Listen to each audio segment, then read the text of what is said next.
Wintry morning sunlight streamed through the chapel window. Amalburga kneeled in the last pew. Mother Superior's throaty recitation, Sister Imani's soprano murmuring.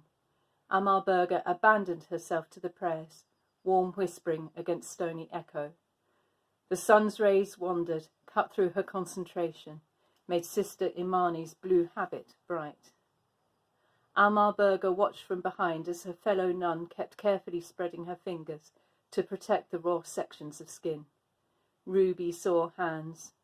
For months, Imani had been unable to clean, type, had been barely able to pray.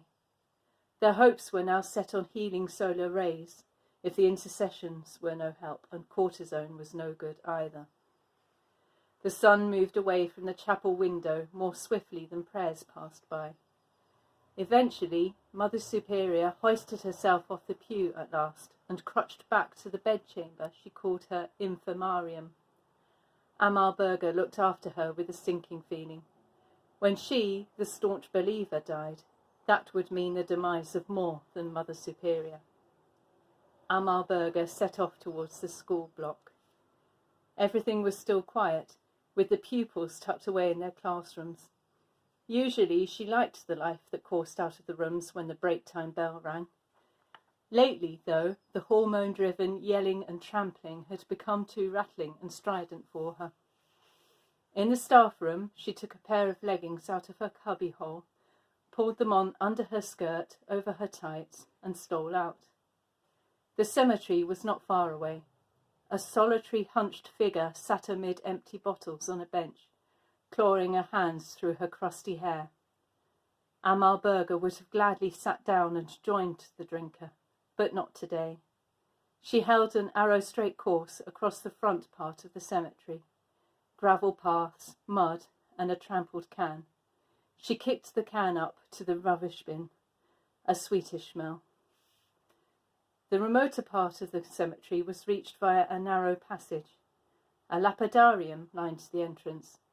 The gravestones were no sights for mourning.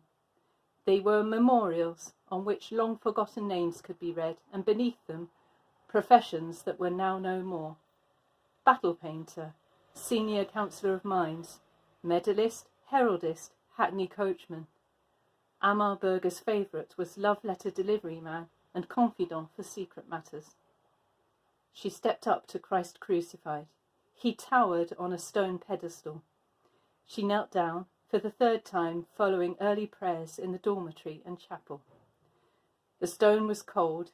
Amalburga's knees got damp immediately, despite the tights and leggings.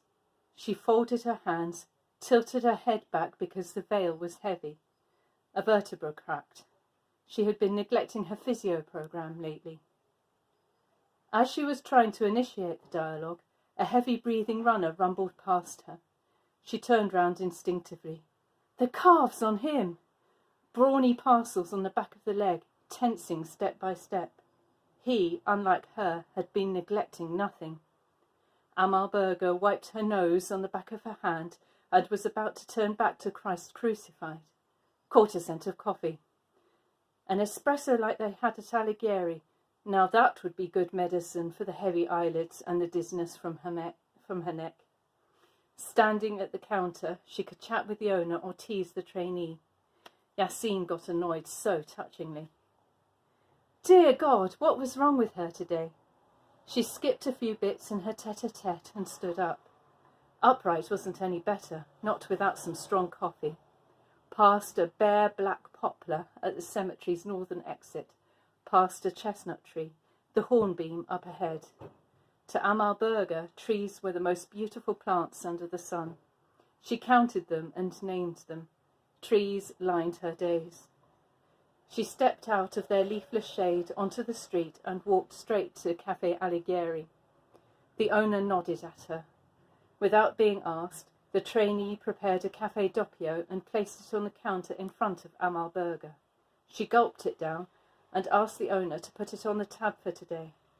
But I need the money at the end of the month, the owner said. God's wages never paid anyone's overheads.